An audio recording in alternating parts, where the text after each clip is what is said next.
Oke, kita ketemu lagi. Sekarang gua ada bintang tamu juga. Ini Pak Cui, Pak Yohanes Siagian ya, dari PSKD ya Pak, Yayasan PSKD. Ya. Nah, nah ini kali ini kita mau ngobrol-ngobrol soal apa ya, regenerasi di e-sport. Nah kalau Pak Yohanes sendiri ngelihatnya regenerasi pro player e-sport sekarang di Indonesia tuh gimana sih Pak? Kalau secara umumnya sih potensinya sangat bagus, tapi kita belum punya sistem yang ada yang bisa efektif menampung potensi itu dan mengembangkan dengan benar. Jadi kalau kita bicara cabang-cabang olahraga tradisional, itu ada deretan dari umur KU8, KU10, ada pertandingan, kompetisi dalam berbagai bentuk, langsung sampai level kuliah atau nasional, bahkan mungkin sampai ke level PON gitu. Kalau di e-sport itu kita masih kurang beberapa langkah. Jadi kita tidak ada kayak pembinaan di usia muda, tidak ada. Wadah untuk menampung talent-talent yang belum bisa main pro tidak ada. Dan yang satu yang kerasa sekali, kita belum punya SDM yang bisa membina dengan benar. Bukan berarti tidak ada pelatih berpotensi, itu kita banyak sekali. Tapi masih banyak yang belum pernah mendapatkan ilmu tentang kepelatihan. Jadi mereka masih mungkin mereka pro player atau analis yang bagus atau coach atau mengerti drafting, tapi belum terlalu mengerti gimana caranya transfer knowledge. Jadi masih banyak sebetulnya yang bisa kita kembangkan, dan sebetulnya itu hal positif. Karena tanpa itu aja pun kita di SEA Games juara umum, di ISF kita juara umum, di kemarin MSC Mobile Legends bisa juara. Jadi tanpa skema pembinaan yang udah berkembang pun kita udah lumayan bagus hasilnya. Nah kalau kita bisa ngembangin skema yang bagus, seharusnya lebih bagus lagi nanti. Nah, ini buat penonton yang belum tahu juga ya, Pak Yohanes ini juga pelatih basket ya Pak di Yayasan PSKD juga ya Pak? Ya, saya head coach program pembinaan. Jadi bukan hanya pelatih basket, saya actually kepala program akademik di PSKD, sekolah swasta di Jakarta. Tapi juga dulu awalnya pelatih basket. Jadi udah 20 tahun lebih saya di basket. Dan sekarang saya di basket dan di e-sport.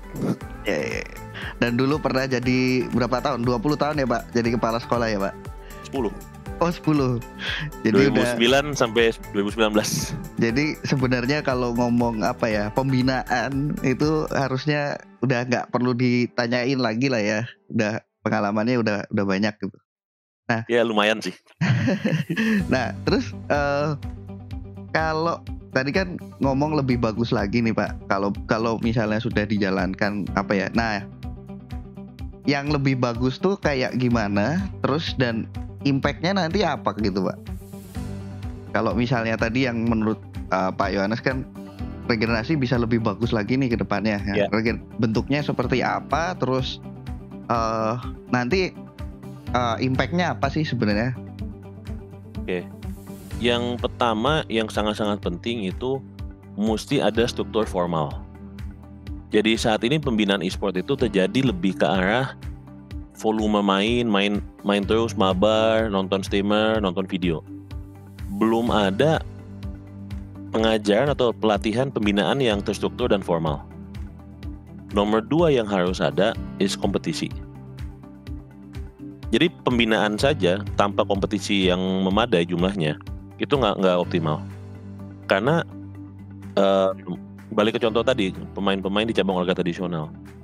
Seorang anak atlet, ya jangan atlet, masih muda, pemain lah bilangnya. Pemain sepak bola mungkin atau futsal gitu, yang masih anak-anak, masih SD gitu, dia baru hobi aja. Dia latihan di ekskul atau di klubnya 2-3 kali seminggu. Kemudian dia bertanding antar sekolah mungkin di level kecamatan gitu. Itu kurang lebih selevel semua. Kalau ada yang menonjol, mungkin dia akan naik ke level kota atau provinsi. Kalau dia berbakat, pindah ke sekolah futsal atau sekolah sepak bola, naik lagi levelnya. Dan di setiap level ini dia berkompetisi. Jadi dia tidak langsung dicemplungin ke event yang paling besar gitu. Dia Dia main dari level-level bawah, kecamatan, sekolah, kota, naik-naik pelan-pelan sampai ke level mungkin nasional. Kalau kita bicara di e-sport, banyak yang mengatakan loh, tapi kan kalau itu kan levelnya rendah, pasti tekanannya beda. Memang levelnya lebih rendah daripada misalnya MPL gitu, atau PMPL. Tapi bagi anak itu gede, karena dia baru pertama kali mengalami. Jadi sama kayak kita latihan beban kalau fisik, kita membiasakan anak-anak ini dengan kompetisi dari level bawah dulu. Jadi mereka terbiasa dengan level-level kompetisi antar sekolah dulu gitu. Baru naik lagi ke level kota, ke level Popda misalnya, Popnas, antar provinsi. Setiap kali naik level, naik beban, naik tekanan, tapi dia berkembang untuk adaptasi. Karena tidak mungkin kayaknya di basket misalnya, tidak mungkin kita mengambil anak, dia potensi, dan dia langsung main IBL atau timnas. Itu tidak mungkin terjadi. Karena pasti dia tidak siap gitu. Jadi yang kita perlukan dua itu sebetulnya. Struktur kepelatihan yang pembinaan yang formal dan terstruktur, dan kompetisi yang terstruktur dan rutin, dan volumenya harus lumayan banyak. Kalau setahun cuma misalnya 1 turnamen itu tidak cukup untuk membantu atlet berkembang soalnya. Nah terus oke nih, sebelum kita ngomong tantangannya nih nanti, ya, kalau bentuknya hasilnya apa yang bisa diraih gitu Pak, dari tadi yang regenerasi yang lebih terstruktur gitu Pak? Nomor 1, mentalitas. Banyak sekali atlet-atlet e-sport itu mentalitasnya tidak terfokus, tidak terkendali. Nah, bukan berarti ini jelek, karena atlet-atlet kita yang papan atas itu memang mereka punya semacam level kemampuan yang udah cukup memadai untuk profesional. Tetapi itu lebih terbentuk karena mereka sendiri, sehingga ada hal-hal yang mungkin mereka tidak dapat. Jadi mereka lebih kayak adaptasi aja gitu, just evolusi pribadi aja. Memang memungkinkan untuk atlet mencapai suatu level yang tinggi dengan cara seperti itu. Tapi apabila dia ada pendampingan dan ada lebih banyak input, overall kapasitasnya akan lebih luas saja. Kayak misalnya satu yang sering terjadi di e-sport itu, kalah game pertama atau kalah match, drop ke lower bracket langsung main. Nah itu sesuatu yang kalau mental tidak terlatih atau kohesi tim tidak terbangun dengan benar, sangat susah untuk cepat balik. Jadi itu satu. Terus yang kedua, secara fisik juga mechanical, dan saya bukan hanya ngomong mechanical gameplay, tapi mechanical badannya juga akan lebih terbentuk dan menggunakan biomekanika yang benar. Sehingga nomor 1, cedera akan berkurang. Kedua, seharusnya dengan penanganan yang benar dan dengan basis sains yang benar, atlet bisa memperpanjang masa dia sebagai atlet. Bukan hanya 3-4 musim gitu, tapi bahkan mungkin bisa sampai 10, 15 gitu. Nah, oke nih. Kalau tadi udah bentuk sama hasil. Sekarang kalau saya lihat kan sebenarnya tantangannya kan ada dua. Satu, bagaimana mencari sponsor, ya kan? Siapa yang mau bayar nih kalau ada liga bawah gitu kan? Karena kan sekarang kan jangankan liga amatir, liga cewek aja pun tidak seramai yang cowok gitu kan. Prize pool segala macam gitu. Terus yang kedua adalah pertanyaannya yang klasik sebenarnya. Kalau belajar sepak bola dari SD sampai dia masih kakek-kakek, sepak bola harusnya masih ada Pak. Yes. Nah kalau ngomong Mobile Legend Dota gitu kan, belum tentu kan Dota itu kayak oke nih sekarang anak saya SD masuk sekolah Dota gitu, tapi belum tentu nanti 10 tahun lagi Dota 2-nya masih ada gitu Pak. Kayak Dota 2 di Indo dulu ramai banget kan, sekarang ya sepi gitu kan. Itu kayak jangka waktu berapa? 10 tahun gitu kan. Nah itu menurut Pak Yohanes gimana tuh Pak solusinya? Nah, kalau itu kita mesti lihat dari beberapa sudut pandang. Jadi kalau sudut pandangnya hanya untuk menjadi pemain profesional Mobile Legends misalnya, itu memang jadi pertimbangan kalau di usia pembinaan muda. Tapi kalau kita bicara olahraga, salah satu fungsi olahraga itu di level bawah bukan hanya masalah membuat pemain profesional. Bahkan itu sebetulnya kalau dalam keseluruhan konsep satu cabang olahraga itu mungkin level keberapa gitu. Jadi olahraga itu kan sebetulnya sebagai sarana untuk mengembangkan manusia. Sebagai rekreasi, sebagai development, sebagai Exercise suatu gitu ya, hiburan, Pak. Buat exercise. ya. Ya, dan setiap orang memiliki target yang berbeda. Ada orang berlatih futsal karena dia mau main di liga profesional atau sepak bola misalnya. Ada yang berlatih sepak bola supaya dia bisa main di liga gerejanya dia aja setiap tahun. Itu targetnya dia. Ada yang cuma Ada yang mau pengen main sama temennya gitu ya. Iya. Jadi masing-masing punya level yang berbeda. Jadi di situ kita mesti lihat bahwa nggak setiap atlet targetnya pro. Yang kedua, lepas daripada hasil akhirnya profesional atau kompetitif atau apa, olahraga apapun yang terstruktur merupakan alat bantu pengembangan yang sangat powerful. Jadi bagi anak-anak muda ikut olahraga, goalnya bukan mereka jadi pemain pro di awal. Goalnya mereka berkembang dan cabang olahraga mereka, apa itu basket, badminton, atletik, e-sport, itu sarana untuk bantu mereka berkembang. Jadi harus dilihat dari aspek itu. Yes. Pada saat dia memenuhi target pertama sebagai sarana perkembangan, baru mungkin terbuka peluang untuk ke pro. Jadi sebetulnya kalau kita lihat long term, secara risiko kalau targetnya adalah pemain pro, iya memang bisa hilang mungkin. Kita belum tahu, masih saking barunya e-sport ini. Karena kita punya contoh game-game yang udah tidak ada itu banyak, tapi ada juga game-game masih lanjut. Dota, CS, LOL itu semua udah lama. Jadi di level pembinaan dan regenerasi, sebetulnya goal awalnya bukan pemain pro, it's menggunakan cabang ini untuk mengembangkan manusianya. Ya. Setelah itu baru mulai masuk ke pro kalau dia menunjukkan talenta tertentu. Nah, kalau apa itu berarti tadi mengajarkan mindset ya, mindset baru gitu, bahwa ya e-sport tuh nggak cuman soal jadi pro player gitu kan. Nah terus kalau duit nih Pak, itu kan butuh budget ya. Ibaratnya kan nggak, kayak susahnya adalah nggak mungkin nih kayaknya sponsor-sponsor mau gitu kan. Kalau yang nonton cuman 500 apa untuk liga-liga apa SMA atau SMP malah gitu kan. Itu menurut Bapak gimana Pak solusinya Pak? Itu benar. Tapi juga satu lagi mesti diingat, cost-nya untuk membuat liga pelajar jauh lebih rendah daripada MPL. Liga-liga pelajar dulu ada HSL, High School League. Itu memang skopnya beda karena itu luas sekali. Tapi yang penting bagi level-level pembinaan bukan eventnya besar, tapi eventnya ada. Jadi bagi mereka tuh main online pakai tournament room, ada caster 2 dari PC masing-masing aja itu udah membantu. Karena goalnya kompetisi dulu, bukan show.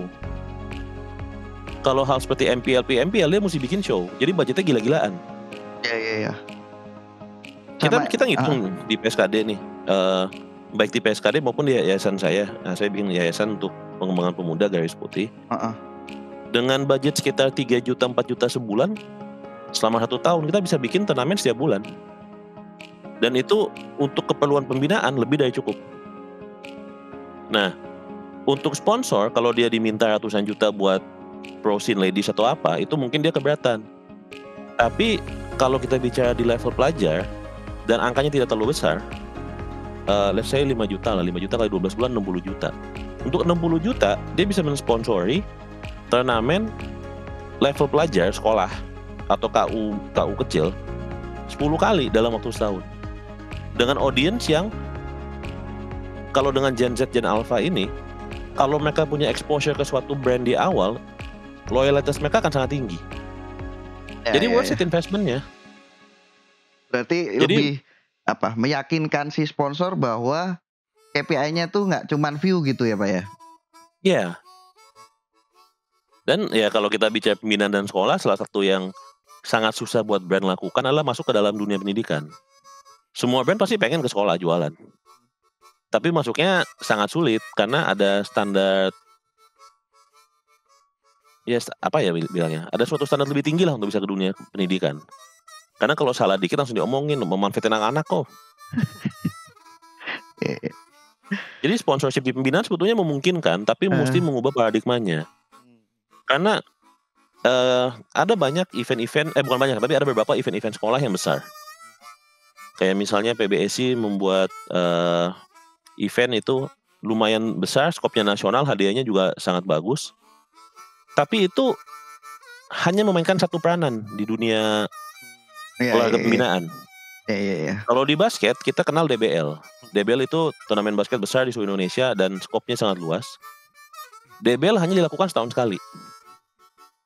Apa itu berarti pemain-pemain basket SMA ini hanya main basket setahun sekali? Tidak.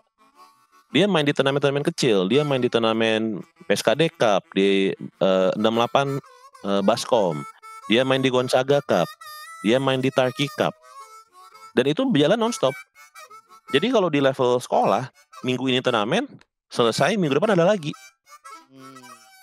Nah, untuk pembinaan itu lebih penting. Kita mau atlet kita dapat jam terbang sebanyak mungkin di dalam keadaan kompetitif real. Satu turnamen besar itu bagus dan memang bisa muncul 1-2 bibit di situ. Tapi yang kita perlukan konsistensi pembinaan, bukan one big show gitu. Ya. Oke, ya. Oh, emang berarti harus mengganti ya mindset itu tadi ya, tujuannya tuh bukan mencari view gitu kan. Ya.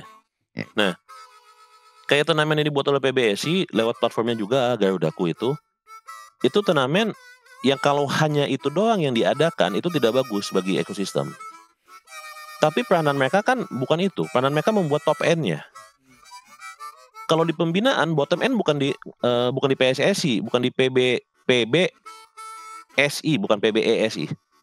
Bukan di bulu tangkis, bukan di basket misalnya, tapi di sekolahan, di klub-klub yang membuat event. Turnamen itu semua menjadi ajang persiapan pembinaan untuk mereka bisa showing di turnamen-turnamen besar sekali setahun oleh Garudaku, oleh PB. Jadi ada ekosistem, ada bagian-bagian ekosistem pembinaan yang belum kebentuk. Itu turnamen-turnamen menengah ke bawah yang kecil, tapi terstruktur, bukan kecil tapi nggak jelas kayak turnamen online.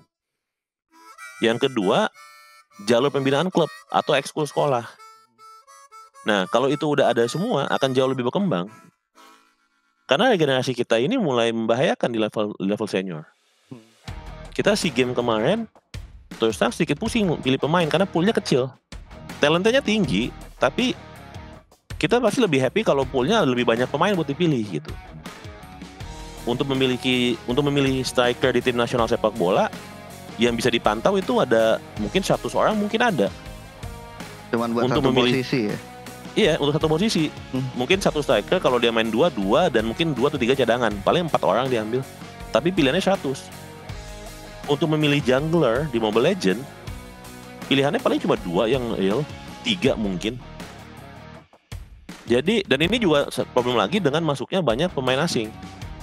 Liga lebih ramai dengan banyak pemain asing, memang. Tapi pembinaan di level paling atas jadi drop. Karena slot-slotnya habis dipakai oleh pemain luar. MPL kan itu 9 tim sekarang dengan Dewa masuk. 9 tim, 5 posisi, 40. Jadi untuk roamer ada 9 opsi. Mid 9 opsi. Side 9 opsi, kanan kirinya, XP sama goldnya. Nah, dari 9 opsi itu, di level paling atas berapa yang pemain asing, WNA? 2 aja udah berkurang drastis. Jadi mengurangi pool player kita buat timnas, menambah pool player buat misalnya Filipina atau itu roamernya RQ dari mana ya? Kamboja atau Myanmar? Myanmar. Player mereka dapat jam terbang, udah terbiasa lawan Indonesia, udah tahu gaya main Indonesia, kita di level internasional tambah rugi. Iya. Oh iya nih Pak, kan kemarin saya lihat di IG apa di Facebook ya, PSKD juga lagi mau nyari nih katanya, lagi nyari coach sama player Mobile Legends ya Pak? Ya kita melanjutkan kembali yang kita bikin di tahun 2015 dulu tuh, 2016-15. Jadi program beasiswa e-sport kita udah buka lagi di PSKD. Bedanya kalau untuk tahun ajaran ini kita buka di semua sekolah kita SMA, SMP. Kalau dulu hanya satu sekolah. SMP ada 4, SMA ada 7, 5 SMA, 2 SMK. Buset, ya. Cuma untuk SMA 1 PSKD itu memang sekolah pembinaan atlet kita salah satunya, itu skopnya nasional. Jadi itu ada asrama, ada apa itu bisa. Untuk sekolah yang lain kita masih mengambil dari wilayah sekitar. Jadi itu ada seleksi udah kita umumkan juga, eee, kalau memang lolos untuk seleksi jalur prestasinya itu, ada beasiswa, ada yang tergantung beberapa faktor, tapi 50-100%.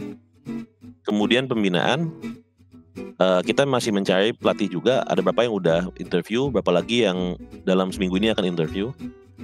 Dan goalnya sama, membina menggunakan e-sport sebagai sarana membina talent-talent muda dan mengembangkan anak-anak muda.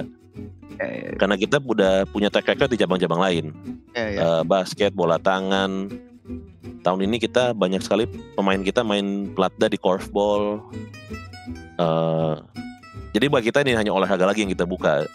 Tapi kita udah buka Mobile Legends kita mulai. Satu hal yang unik, kita membuka satu jalur yang Mobile Legends khusus putri di SMA 1 PSKD.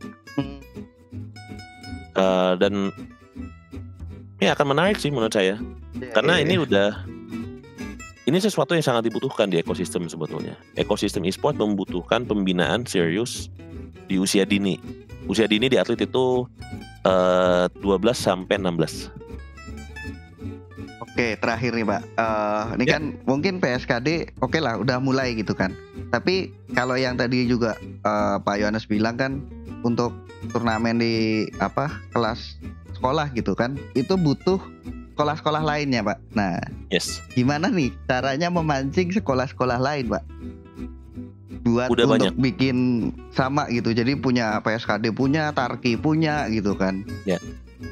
So, yang sekolah yang memiliki ekskul atau mengizinkan muridnya bermain mewakili nama sekolah di e-sport udah banyak. Memang yang belum ada pembinaan full. Tapi mesti ada yang duluan.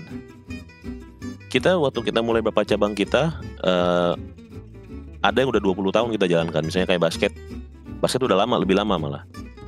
Itu di awal cuma kita doang yang menjalankan di beberapa cabang. Tapi pada saat kita menjalankan, mulai terlihat bahwa ada jalur, mulai terlihat bahwa kalau sukses di cabang ini bisa lanjut ke kuliah atau masuk ada potensi punya peluang kerja, sekolah lain mulai mengadakan. Sebagai contoh yang simpel, basket putri ya, yang kita paling dikenal mungkin kalau saat ini. Itu pada saat kita mulai, sekolah yang memiliki program pembinaan di Jakarta atau bahkan di Indonesia paling 5 atau 6. Sekarang di Jakarta aja udah belasan. Jadi lama-kelamaan ekosistem pasti akan adaptasi. Saat ini aja sudah ada sekolah-sekolah yang mungkin dulu dianggap sekolah full akademik atau yang tidak mungkin mengizinkan game, secara rutin mengikuti kompetisi. Jadi ekosistemnya sudah mulai terbentuk, cuma belum ada struktur dan belum ada knowledge di situ, belum banyak. Dan itu wajar sekali karena e-sport di sekolah itu masih sangat-sangat muda, lebih muda lagi daripada e-sport di level pro di Indonesia. Menarik. Ya udah, nanti kapan-kapan kita ngobrol-ngobrol lagi kali ya Pak ya. Boleh Mas. Kalau ngobrol ini bisa lama nih, non-stop nih. Thank you banget nih, thank you Pak Yohanes, thank you yang udah nonton. Sama-sama. Kita ketemu lagi ya kapan-kapan. Udah.